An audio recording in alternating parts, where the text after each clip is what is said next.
When we first married, Emily had this quiet magic about her. She could light up any room with a single laugh, the kind that curled through my ribs and settled somewhere soft. Her trust was like a warm blanket on a storm-torn night. Steady, healing. I loved her with a conviction I didn't know I was capable of. But over time, something shifted. It was like watching light fade from a familiar photograph. So slow you almost don't notice, until suddenly it's gone. Her eyes, once always on me, began to drift. Her conversations grew shorter, clipped like she didn't have the energy to pretend anymore. Her smiles no longer reached her eyes. The warmth I once wrapped myself in had cooled into something distant and mechanical. Her heart, I realized, was no longer mine. It began subtly. Late nights at work that turned into vague excuses. Texts that made her grin when she thought I wasn't looking. Little smiles she tried and failed to conceal as she stared down at her phone. She stopped wearing her wedding ring at home. "It's just uncomfortable," she'd murmur. But I knew better. Rings don't become uncomfortable overnight. Love does. Still, I gave her space. I didn't want to be the possessive husband. Didn't want to turn love into surveillance. I tried to trust her. But it's hard to fall asleep beside someone who has already emotionally packed their bags and left. Her hugs became hollow. Her eyes never lingered on mine. It wasn't just distance. It was abandonment without the courtesy of goodbye. So I stayed quiet, observed, checked the phone bill, tracked new contacts I didn't recognize. And then the puzzle began to form. Late-night meetings, rush showers, unexplained overnight work trips. And then came the call from a friend. She had seen Emily at a bar, not alone, holding hands with another man, laughing, leaning in close, intimate, shameless. That was the moment everything tilted. The moment I realized she wasn't even trying to hide it. The next time she went out with coworkers, I followed her, parked across the street from the bar, and waited. And there she was, head tilted back in laughter, her hand casually grazing the man's chest like it belonged there. They looked like lovers, like we once looked. Before time and betrayal wore the shine off, they left together, slid into his car, drove to a nearby hotel like it was routine. I didn't chase them. I didn't rage. I sat in my car, alone, letting the truth seep into my bones. The woman I had given everything to had handed herself to someone else. For what? A thrill? A fleeting high? That night, I didn't confront her. I played my part.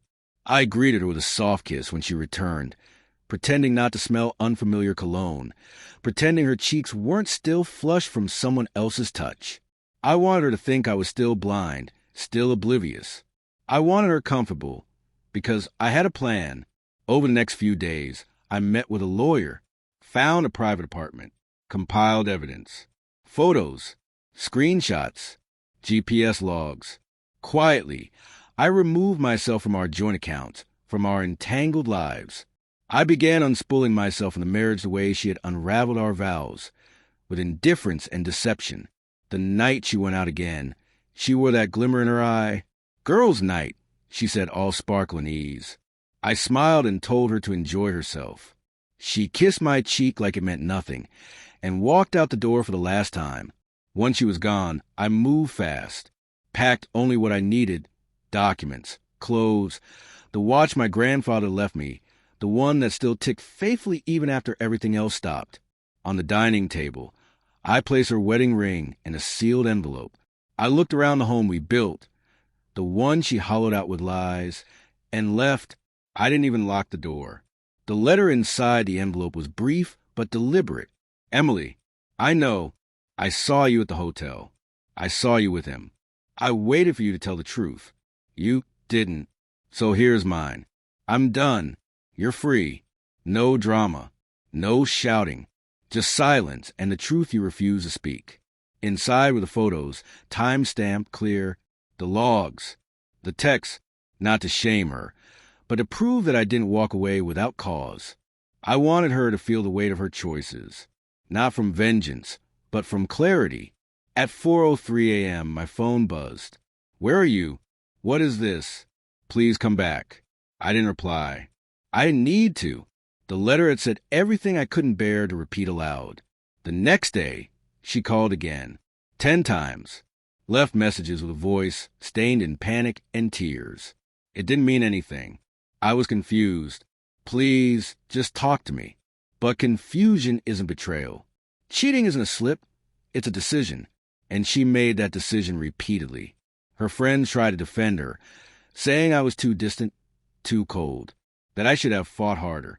But love isn't a battlefield when one side has already dropped their sword and crossed over to the other camp. I didn't leave because of pride. I left because staying would drain every last part of me. Now I live alone, in a quiet apartment where I cook for one, where I sleep soundly, without wondering who's texting her at midnight. I laugh, genuinely this time. The peace is sharp, like clean air after a storm, and yes, it still aches sometimes. But at least I'm no longer drowning in lies.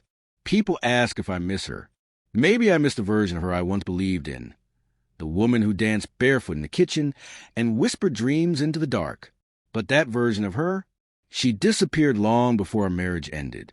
And I've made peace with that.